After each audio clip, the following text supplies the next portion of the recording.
नमस्कार जेंटलमैन, स्वागत है आपका। मैं हूं योगेंद्र। आप देख रहे हैं हमारी विशेष पेशकश बजट 2023-24। मोदी सरकार का बजट, यूनियन बजट पे सबकी निगाहें टिकी होती हैं कि क्या कुछ मिलने वाला है।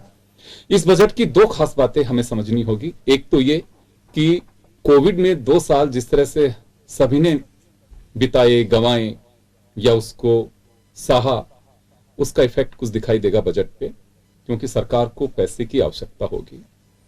एक मोदी सरकार के सामने चुनौती होगी कि 2024 यानी कि अगले साल ही चुनाव में जाना है उसे। यह आखिरी बजट है जिसे पूर्ण बजट कहा जा सकता है मोदी सरकार के दूसरे कार्यकाल का। तो ऐसे में बाजार के जो अनुमान लगाने वाले लोग हैं उनके सामने यह भी कहना है कि बजट पे चुनावी साया भी दिखाई देगा, यानी कि आपको वेलफेयर स्कीम्स के नाम पे या लोक कल्याणकारी राज्य के नाम पे आपको बहुत कुछ देना है। पब्लिक की डिमांड्स भी हैं कि अब तो दे दीजिए। लेकिन चलिए, सबका साथ सबका विकास, अच्छे दिन, किस तरह का बजट होगा उसी को लेकर के हम चर्चा करेंगे। हमारे साथ हमारे पैनलिस्ट हैं। अलका बत्रा जी हमारे साथ हैं, लंबे समय से बजट को लेकर चर्चा करती हैं। सुबोई अख्तर जी हमारे साथ में हैं, उद्यमी हैं। और हमारे साथ अलका गौर जी हैं, एमएसएमई सेक्टर और हेल्थ से जुड़ी हुई हैं। सभी का स्वागत है। अलका जी, आपके पास आना चाहूंगा मैं। इस बजट से बहुत कुछ उम्मीदें हैं। टैक्स स्लैब को लेकर के मोदी सरकार से बड़ी अपेक्षाएं रहती हैं लोगों को। वैसे तो हमेशा से रही हैं कि एटीसी के साथ साथ टैक्स स्लैब में भी अगर कुछ रिबेट्स मिलें तो ज्यादा अच्छा होगा। किस तरह की चर्चा है बजट को लेके? देखिए, ऑफ कोर्स हम बीइंग महिला उद्यमी, हमेशा हमको ये रहता है कि महिला उद्यमियों को थोड़ा सा, एक तो ऑफ कोर्स इनकम पे मिले और दूसरा हमको हमारा टैक्स स्लैब थोड़ा सा बढ़ा दिया जाए। जो भी उद्यम शुरू कर रहे हैं, स्पेशली जो स्टार्टअप्स हैं, उनको हमको थोड़ी सी रिबेट की और ज़रूरत है। इंटरेस्ट फ्री, थोड़ा सा इंटरेस्ट फ्री लोन की भी ज़रूरत है हमें। और हम ये सोचते हैं कि टैक्स हॉलीडे दे दिया जाए 3 to 5 ईयर्स। अगर हमारा कोई बिजनेस स्टार्ट होता है तो हम लोग चाहते हैं कि हमारे को थोड़ा सा टैक्स हॉलीडे दे दिया जाए कि हमारे जो टैक्स लगना शुरू हो वो थोड़ा देर के बाद हो। अपार्ट फ्रॉम दैट, जो इनकम के ऊपर हम लोगों का जो टैक्स लगता है उसका थोड़ा स्लैब बढ़ा दिया जाए, which will encourage ladies to work this thing. As आपने कहा कि आखिरी ऑलमोस्ट आखिरी बजट है जो इस सेकेंड टेन्योर का केंद्र सरकार का है, तो इस बजट से हमें उम्मीद है कि शायद कुछ, क्योंकि ऑफ कोर्स इसको चुनावी बजट भी कह सकते हैं और लंबे समय से डिमांड भी है, तो इसमें उम्मीद है हमें कि शायद इस बजट में हम महिलाओं उद्यमियों को या महिलाओं को कुछ इसका फायदा होगा। अपार्ट फ्रॉम दैट, हमें ऐसा लगता है कि टैक्स के अलावा हमें सबसे बड़ी जो चीज़ है वो है सोशल सिक्योरिटी। उसके ऊपर कुछ हमें बेनिफिट मिलना चाहिए, उसके लिए कुछ स्कीम्स होनी चाहिए जो इम्प्लीमेंट होनी चाहिए। और उस सबसे ज़्यादा जो साइबर सिक्योरिटी है, जो कि आजकल आईटी से रिलेटेड हमारी जो सेक्टर्स है, जिनमें सारा का सारा आजकल डिजिटल पेमेंट्स हैं, पेटीएम है, ये सब चीज़ें हैं जो शुरू तो बहुत हो गए हैं। आजकल हम लोग पर्स में पैसे नहीं रख के निकलते हैं घर से, खाली फ़ोन लेके चल देते हैं। लेकिन इसकी सिक्योरिटी के ऊपर थोड़ा सा, जो मनी के जो फ्रॉड्स होते हैं उसके ऊपर आई थिंक बजट में कुछ ऐसी घोषणा होनी चाहिए या इम्प्लीमेंटेशन होना चाहिए जिससे कि महिलाएं जो स्पेशली थोड़ा सा टेक्निकली इतनी साउंड नहीं होती हैं, या तो वो अपने बच्चे या अपने हस्बैंड से हेल्प लेती हैं इन सब चीज़ों के लिए, उनको कुछ सोशल सिक्योरिटी और फाइनेंशियल सिक्योरिटी के लिए इस पे कुछ ऐसी चीजें करी जाएं। तो ये सब चीजों की हमें उम्मीद है कि शायद इस बजट में हमें देखने को मिले। बिल्कुल, आप सही कह रहे हैं कि आईटी का युग है और लोग समय के साथ में अपने आप में बदलाव भी की भी कोशिश करते हैं, सिस्टम भी बदलता है, लेकिन उसके अनुसार हमें जो चुनौतियां हैं उनका भी ध्यान रखना होगा। साइबर क्राइम इस वक्त सबके सामने एक बड़ा चैलेंज है। गवर्नमेंट हो सकता है कि उसको लेकर के कुछ स्टेप्स और उठाए। ऑलरेडी कुछ इन लोगों ने फंक्शंस और ये सब कुछ किए तो हैं, लेकिन देखना होगा क्या होता है। सुबोई जी, आपके पास आना चाहूंगा मैं। वेलफेयर के साथ साथ स्टार्टअप्स और कुछ ऐसी चीजें हैं जिनको लेकर के मोदी सरकार ने पहले बजट से ही नाम बहुत किया कि स्टार्टअप्स को हम मुद्रा लोन के जरिए हम पैसे देंगे, उनको कुछ एडिशनल फंडिंग्स की भी आवश्यकता पड़ती है तो हम उपलब्ध कराएंगे। स्टेट गवर्नमेंट से भी कहा कि इनको प्रमोट करिए। क्या कुछ अभी भी है कोविड में? देखिए, कोविड आपदा रही, लेकिन अवसर तला से लोगों ने उसमें भी अपने इनोवेशंस को, यानी कि अपनी स्किल को एक फ्रंट पे लेकर के आए। बहुत सारी महिलाओं को देखते हैं, बहुत सारे लोगों को देखते हैं कि किसी ने किचन के जरिए अपना हुनर दिखाया, तो किसी ने स्टिचिंग के जरिए, किसी ने किस माध्यम से, किसी ने किस माध्यम से, घर में बैठ करके। तो ये साबित तो किया कि हिंदुस्तान में हुनर की कोई कमी नहीं है। आपको लगता है कि इन चीजों को समझना होगा, सरकार को संभालना होगा? संभालने का मेरा मतलब यह है कि उसको हम फ्रंट पे लेके आ सकें, वो एमएसएमई का हिस्सा बन सकें, उन्हें स्टार्टअप का हिस्सा बनाया जा सके। तो ऐसी कुछ उम्मीदें की जा सकती हैं। मैं आपसे बिल्कुल इत्तेफाक रखती हूँ इस बात का कि ये उम्मीदें बिल्कुल रखनी चाहिए हमको, कंसिडरिंग कि गृहिणियों ने जितना इस घर को मतलब इस इकोनॉमी को संभाला है कोविड जैसी आपदा के अंदर, उतना शायद दूसरे नहीं कर पाए।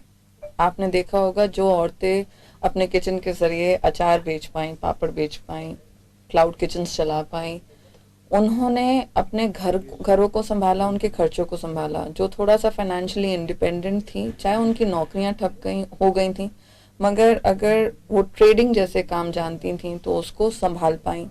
फॉरेक्स में चाहे ट्रेड किया है, शेयर बाजार में किया। बस हमारे साथ परेशानी की बात यह है कि हमारे पास पॉलिसीज बहुत आती हैं, मगर उन पॉलिसीज को लोगों तक पहुंचाने का जरिया नहीं है। आप मेरे जैसे लोग, अलका जी जैसे लोगों के लिए ये पॉलिसीज आएंगी, हम जानेंगे, हम इनका लाभ उठा भी पाएंगे।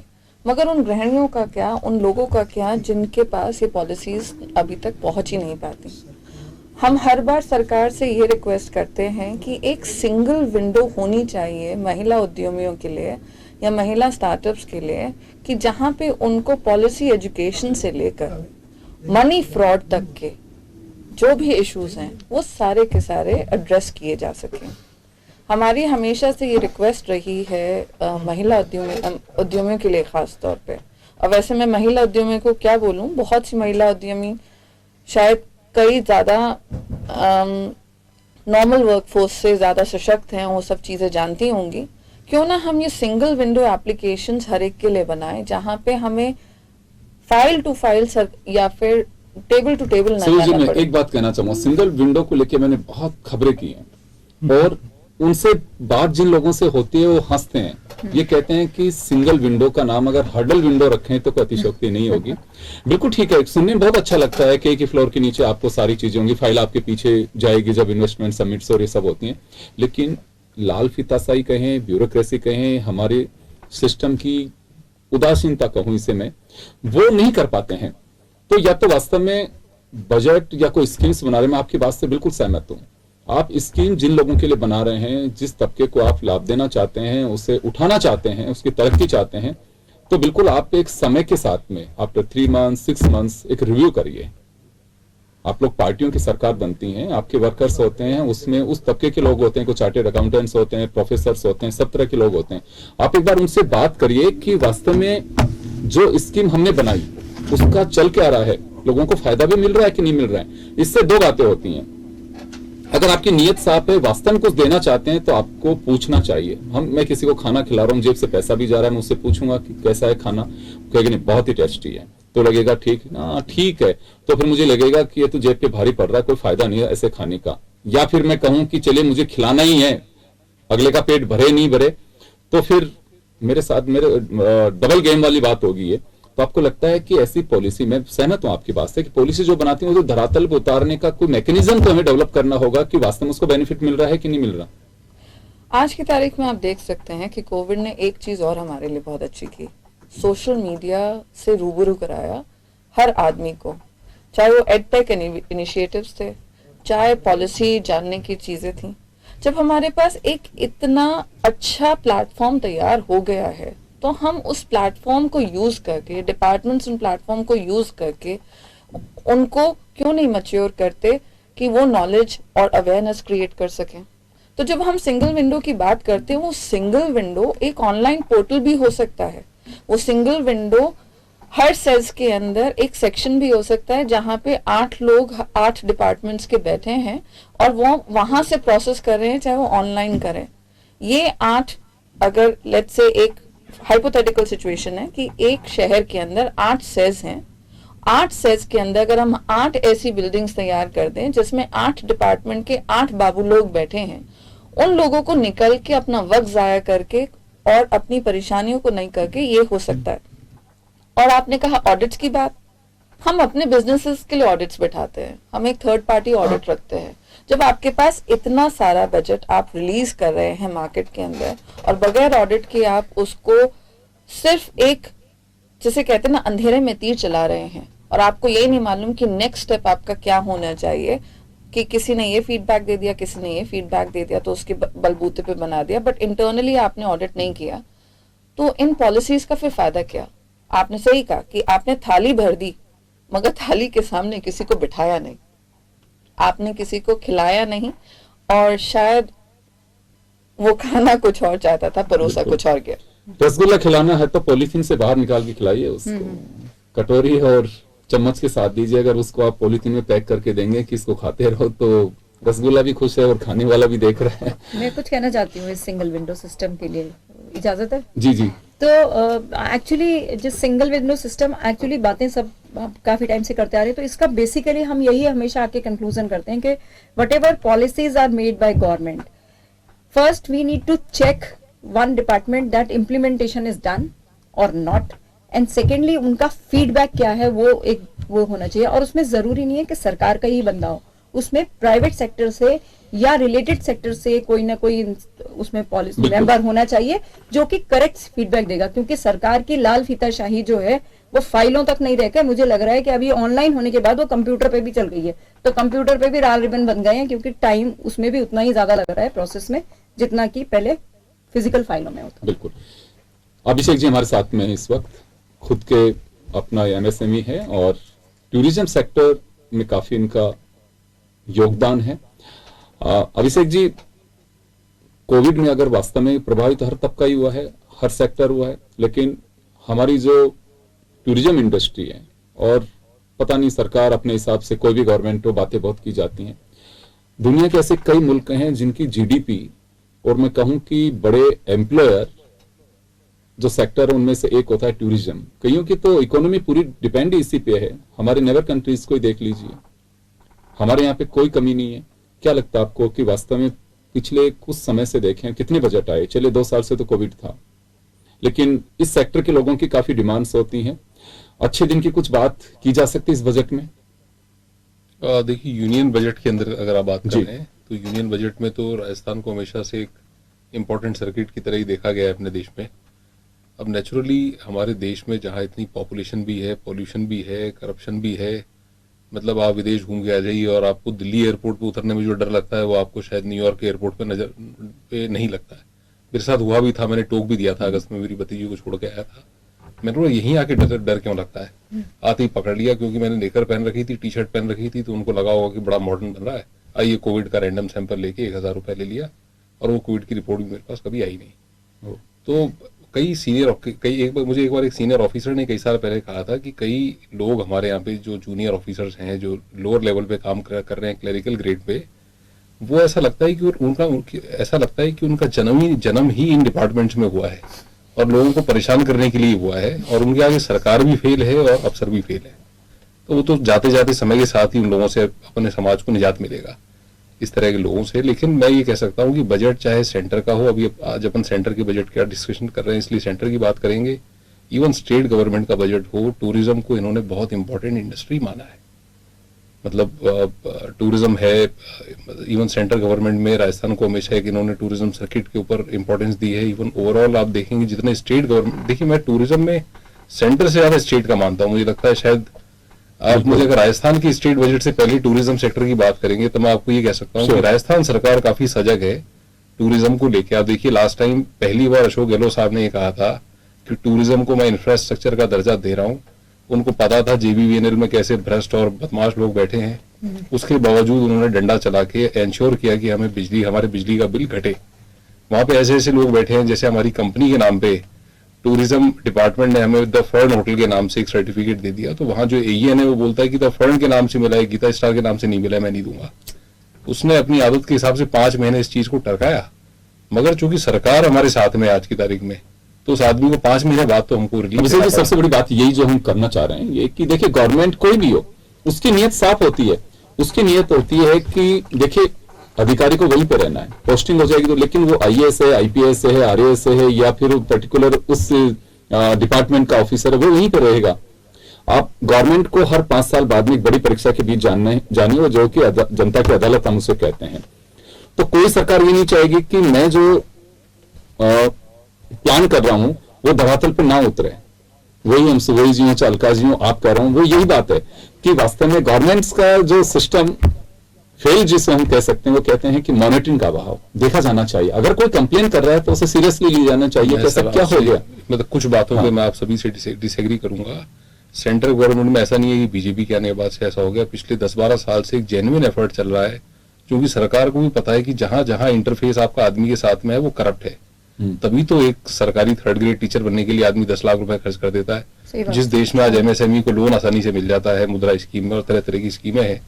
आज आप एमएसएमई डिपार्टमेंट में जाइए, उद्यम का कार्ड आपको 1 सेकंड में, आप ऑनलाइन खुद जाइए, आपको कोई चार्टर्ड अकाउंटेंट की जरूरत नहीं है। काम करना, ease of doing business genuinely हमारे देश में पिछले 10-12 साल में बेटर हुई है। आपको एंटरप्रेन्योर बनने से कोई नहीं रोक रहा है। बिल्कुल। फिर भी आदमी क्यों 3rd ग्रेड टीचर में जाके लाखों रुपए करप्शन करके इन चोरों को देता है और उसके बाद में बनना चाहता है? क्योंकि वो चाहता है कि मुझे काम ही नहीं करना पड़े। करेक्ट। तो इन जनरल हम आलसी हैं, आधी से ज्यादा जनता आलसी है, उसको आलस वाला काम चाहिए कि वहां जाके मुझे कुछ नहीं करना पड़े। और कोई भी ब्यूरोक्रेट अपनी ताकत आपको इस बात से दिखाता है कि मैं आपका काम अटका सकता हूँ। मैं हमेशा बोलता हूँ तुम पॉजिटिव क्या कर सकते हो, 5 चीजें ये बताओ, तब मैं मानूंगा कि तुम बड़े आदमी हो। राइट। अटकाना तो बड़ा आसान काम है। बिल्कुल ठीक कह रहे हैं। तो मतलब ये वाली बात है। तो यूनियन बजट में एमएसएमई में कुछ चर्चा होती है आप लोगों के, क्योंकि आप तो ऑर्गेनाइजेशन से भी जुड़े हुए हैं। देखिए, इस बजट में कुछ किया जाना चाहिए। एमएसएमई में सरकार ने इतना कुछ किया है। कोविड के टाइम में आज डेट टू जीडीपी रेशो हमारे देश में बहुत ज्यादा है। क्यों है? क्योंकि सरकार हमें क्या दे सकती है? सरकार ऐसा तो नहीं हमको रुपया दे देगी। सरकार आपको सपोर्ट कर सकती है। सरकार आपसे जो लेती है वो नहीं लेगी। आज अगर स्टेट गवर्नमेंट आपसे एसजीएसटी लेती है तो लेना बंद कर देगी। सेंट्रल गवर्नमेंट आपसे जीएसटी लेना बंद कर देगी कुछ समय के लिए। लोन पे सब्सिडी दे देगी। आउटस्टैंडिंग जो लोन था उसका 20%, उसके बाद फर्दर 20% सरकार ने हमको 2020 और 21 में दिया ही था कोविड के टाइम में। तो सरकार ने लिक्विडिटी एक स्ट्रेस में रहते हुए देश को इन्फ्यूज करी थी सिस्टम के अंदर, ताकि हम सब लोग अपने सिस्टम्स को चला सकें। उसी वजह से आज आप देखेंगे हॉस्पिटैलिटी या रियल एस्टेट में भी, जिसमें मैं आज हूँ, जिस लाइन को मैं रिप्रेजेंट करता हूँ, हमारे धंधे इसलिए चल पाए क्योंकि उस समय कहीं ना कहीं चाहे बाय वे ऑफ लोन ही वो पैसा आया, सस्ती दर पे दिया, 7.5-8% की रेट पे दिया। तो अभिषेक जी, हम ये मान सकते हैं कि फिलहाल हम उस दौर से बाहर निकल करके और मार्केट खिलखिला रहा है और उसका साया बजट पे भी दिखाई देगा। बजट पे मैं कह रहा हूँ, सरकार बजट और विदाउट बजट एमएसएमई पे सरकार का बहुत ज्यादा ध्यान है। आज 35-40% जो उपक्रम है देश में, उद्यम है, वो एमएसएमई चला रहा है। एमएसएमई देश के एक्सपोर्ट को बढ़ाएगा। एमएसएमई देश के जीडीपी को कम करेगा। एमएसएमई से ही प्रोडक्शन होगा तो अनएम्प्लॉयमेंट भी हमारे देश में कम होगा। बिल्कुल, उसमें कोई बात ही नहीं है कि आज भी सबसे बड़े, देखिए, कॉर्पोरेट सेक्टर से भी ज्यादा एमएसएमई बड़ा एम्प्लॉयर है। और हम कई बार कहते हैं बात को कि ध्यान देना चाहिए गवर्नमेंट को। क्यों लिए नहीं कि अभी एमएसएमई की डेफिनेशन बदली है समय के साथ में, और रियल एस्टेट है वो भी एमएसएमई का हिस्सा बन गया है। मैं आपको ये बोलूंगा कि सरकार ऑलरेडी बहुत सपोर्ट कर रही है। मैं पॉजिटिव सेंस में बोलूंगा। एक हमारी आदत हमेशा रहती है कुछ मांगने की। बजट आता है तो हम सोचते हैं हमें क्या मिलेगा, क्या हमारा स्लैब बढ़ेगा। कल भी मैं एक टेलीविजन चैनल पे गया था, वहां भी मैंने ये बोला कि हम सोचेंगे 2.5 लाख से 3 लाख की लिमिट कब होगी, 3 से 4 की कब होगी, हम हमारे छोटे छोटे गेन के लिए। लेकिन हमेशा हमें सरकार को घर के उस मुखिया की तरह देखना चाहिए जिसको घर का बजट संभालना होता है। उसको अगर वो आपको कुछ देगा तो मुझसे कुछ लेगा। तो सरकार अपना बैलेंसिंग एक्ट करके कर रही है। तो आपको इसी से घुमाना है सारा, आप इधर से लेंगे इधर देंगे, इधर से लेंगे इधर देंगे, नहीं है तो फिर बाजार से लेंगे। अपने को ये देखना चाहिए कि भारत सरकार की इंटेंट बहुत अच्छी है पिछले कुछ सालों में, और वो प्रमोट कर रही है बिजनेस को, एंटरप्रेन्योरशिप को प्रमोट कर रही है, लेटरल एंट्री से करप्शन को कम करने की कोशिश कर रही है। बहुत सारे आप देखेंगे प्रोफेशनल्स को मौका मिला है सरकार में टॉप लेवल पे जाके काम करने का। आज आरबीआई का गवर्नर है तो जरूरी थोड़ी है वो आईएएस ही बनेगा। वो best talent in the world को लेके आते हैं जो सरकार की फिस्कल पॉलिसी, मॉनेटरी पॉलिसी को चलाएगा। तो वो भी वो इंश्योर कर रहे हैं। अब लोअर लेवल पे तो जैसे लोग हैं वो वैसे ही रहेंगे। चलिए डॉक्टर गौरव, आपके पास में आना चाहूंगा मैं। 2 बातें हैं। एक तो ये होता है कि मेडिकल एंड हेल्थ, इसको लेकर के बहुत बार चीज चर्चा होती है। एजुकेशन और मेडिकल 2 सेक्टर पे गवर्नमेंट को फोकस करना चाहिए, और ये वर्थ है। ये आप ये नहीं कि आप फ्री की स्कीम्स के जरिए, कई लोग कहते हैं कि रेवड़ियां बांट दी, मैं इसे रेवड़ी नहीं मानता हूं। आज भी डेवलप्ड कंट्रीज जो हैं 2 चीजों पे बड़ा फोकस करते हैं, एजुकेशन पे और मेडिकल पे। क्या लगता है कि आज में हमें आवश्यकता है किसी चीज की? क्योंकि आयुष्मान भारत ऑलरेडी चल रही है और सरकार कहती है बिल्कुल सफल योजना है ये, तो इसमें ही कुछ इजाफा करने की आवश्यकता है, या इसी में कुछ ऐड करें, या फिर जो है उसी तरह से चलने दें? ये एक तरह की एसेट है, आपकी हेल्थ और आपकी एजुकेशन। और किसी भी कंट्री का जो बैकबोन है वो वहाँ की एजुकेशन और वहाँ की हेल्थ है। अगर हेल्दी मदर्स होंगी, एजुकेटेड मदर्स होंगी, तो जो न्यू जनरेशन हमारी आने वाली है ना, वो उतनी अच्छी, उतनी एडवांस और उतनी ग्रूम्ड होगी। बिकॉज एजुकेटेड रहेगी ना मदर, तो अपने बच्चों की हेल्थ को लेके ज़्यादा कॉन्शियस रहेंगी। जैसे आपने देखा होगा अभी न्यूनेटल रेट्स बहुत कम होने लग गई, क्योंकि पहले क्या होता था, अर्ली एज में मैरिजेस हो जाती थी, फीमेल्स इलिटरेट होती थी, उनकी शादी कर दी जाती थी, तो वो जो एक प्रॉपर केयर जो देनी चाहिए ना बच्चों को, वो नहीं दे सकते थे। तो ये तो बहुत ही अच्छी बात है कि हम अगर मेडिकल और हेल्थ में इन्वेस्ट करते हैं तो हम अपनी कंट्री की बैकबोन को बहुत स्ट्रॉन्ग कर रहे हैं। हाँ, इसमें और भी कुछ एड ऑन्स किए जाने चाहिए। क्यों हमारे यहाँ के बच्चे मेडिकल एजुकेशन लेने के लिए विदेश जाएं? यहाँ पे आप देखो, इसको एक बिजनेस हब बना दिया है। आज बच्चा अगर मेडिकल कॉलेज में एडमिशन लेता है, उनको 1 CR 2 CR में UG PG करनी पड़ती है। क्यों करनी पड़ती है? इसीलिए उनको फिर विदेशों की तरफ जाना पड़ता है। अगर आप यहाँ पे फ्लेक्सिबल पॉलिसीज दे देंगे तो बच्चे वहां से जाने से रुक जाएंगे, प्लस आपका पैसा आपके देश में रह जाएगा। और अगर हम देखें कि पेरिफेरी तक तो डॉक्टर्स और हेल्थ जा ही नहीं पाते, रीजन की रिसोर्सेज आज भी लिमिटेड है। तो मैं चाहती हूँ कि इस बजट के अंदर सरकार कुछ ऐसे एड-ऑन्स या कुछ ऐसे कुछ ल्यूट्स दे जिससे डॉक्टर्स जो है अपने बच्चों को लेके, अपनी फैमिलीज को लेके पेरिफेरी में जाके सर्विसेज देना चाहें। अगर हम पेरिफेरी में जाके देखते हैं कि डॉक्टर्स जो है वो क्यों नहीं जा पा रहे, रीजन है कि इंफ्रास्ट्रक्चर ही नहीं है, रोड्स नहीं है, लाइट्स नहीं है, एक बेसिक एजुकेशन सिस्टम नहीं है, स्कूल्स नहीं है, कॉलेजेस नहीं है। तो मैं चाहती हूँ कि गवर्नमेंट कुछ ऐसे न्यू पॉलिसीज लेकर आए जिससे जो ये सारा क्लॉग हो रखा है ना सिटीज के अंदर है ना, सारे डॉक्टर्स को यही हेल्थ केयर देनी है, वो कम हो और लोग जो है डॉक्टर्स की जो फैसिलिटीज हैं वो पेरिफेरी तक पहुंचे। प्लस मेडिकल सर्विसेज जो है वो ज़्यादा से ज़्यादा जनरेट करें, क्योंकि हर कोई अपना सेटअप अफोर्ड नहीं कर सकता, और हर कोई अपना सेटअप अफोर्ड नहीं कर सकता तो अनएम्प्लॉयमेंट बढ़ेगा। मैं चाहती हूँ गवर्नमेंट इस बार कुछ ऐसी पॉलिसीज लेकर आए जिससे डॉक्टर्स जो है रिमोट एरिया पे अच्छे सैलरी पे उनको अपॉइंट किया जाए। क्योंकि क्या होता है कि प्राइमरी हेल्थ सेंटर्स होते हैं, वहाँ पे सब कुछ होता है, आजकल तो PP मॉडल होता है, but then doctors are missing. और वो डॉक्टर्स इसलिए मिस होते हैं क्योंकि बेसिक इंफ्रास्ट्रक्चर नहीं होता है, ये सैलरी स्ट्रक्चर बहुत लो होता है। तो अगर वहाँ पे सैलरी स्ट्रक्चर अच्छा दें तो हो सकता है कि एक बैकफ्लो हो जाए कि सिटी से डॉक्टर्स जो है वो पेरिफेरी पे जाए, हेल्थ अच्छी हो जाए, और ये रिमोटेड एरियाज जो है इनके पेशेंटों को बार बार ये कई बार अपन ने देखा होगा न्यूज़पेपर के अंदर, मीडिया के अंदर, ठेले पे डेड बॉडी लेकर आ रहे हैं या एंड मोमेंट पे पेशेंट को ले गए, उसका ट्रीटमेंट नहीं हुआ, बच्चा एक्सपायर हो गया। तो ये सब चीज़ें खत्म हो जाएंगी। और वैसे भी हेल्दी नेशन है और अच्छे बच्चे हैं, तो वैसे भी आगे तो बढ़ना ही है देश को। मेरा इसको एक चीज कहना है सर, ये मतलब अपन कई टॉपिक ऐसे हैं जो स्टेट गवर्नमेंट के सब्जेक्ट है, अपन उन्हें यूनियन बजट से पहले डिस्कस कर रहे हैं। आज राजस्थान के लगभग मैं समझता हूँ हर डिस्ट्रिक्ट के अंदर एक सरकारी हॉस्पिटल है।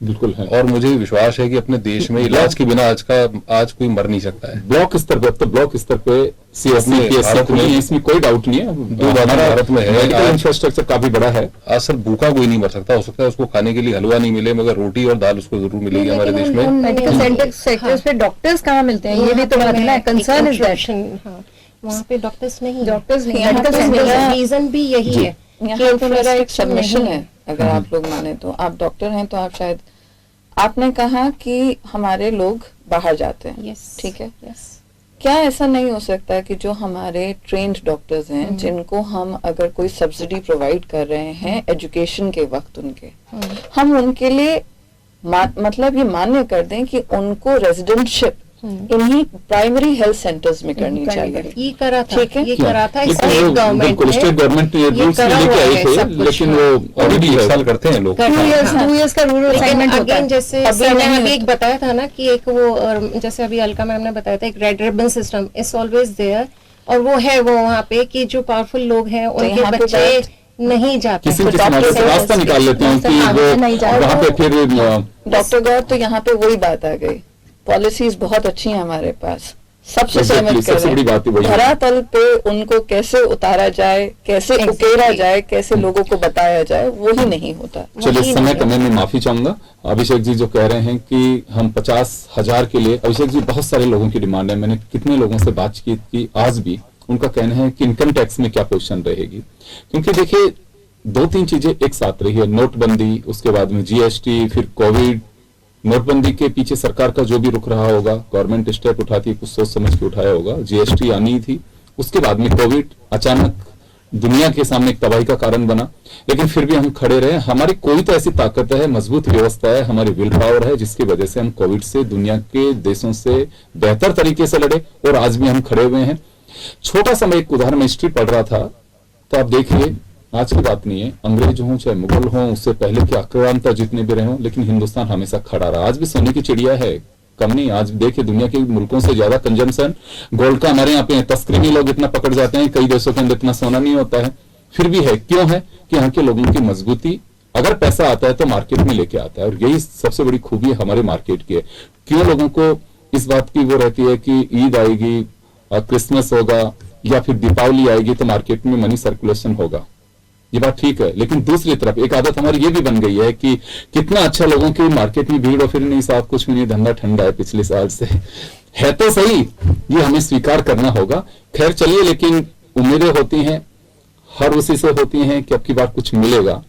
मैंने जैसे कहा कि बजट स्पेशल बजट होगा, मोदी सरकार के दूसरे कार्यकाल का आखिरी बजट है, और 2 साल कोविड में रहे, उस बजट से हमें बहुत ज्यादा उम्मीद नहीं थी, क्योंकि सरकार के सामने बहुत सारी चुनौतियां थी। और मैं आपकी बात से सहमत हूं कि जो मुखिया होता है वो मजबूत होगा तो पूरी सारी चीजें नीचे मजबूत होंगी। देश बेहतर स्थिति में है। $5 ट्रिलियन का जो हम लक्ष्य लेकर के चल रहे हैं, उसका भी इस पे इम्पैक्ट होगा कि उसके आधारभूत स्ट्रक्चर कैसे बना के चल रहे हैं कि हाँ, हम इस तरह से उस रूट लाइन को पार करने की कोशिश करेंगे। तो चलिए, इंतजार है। निर्मला जी हलवा बांट रही हैं, लेकिन अब पब्लिक को क्या खिलाती हैं देखने वाली बात होगी। शुक्रिया आप सभी का, और बजट स्पेशल में फिलहाल इतना ही। दीजिए इजाजत, नमस्कार।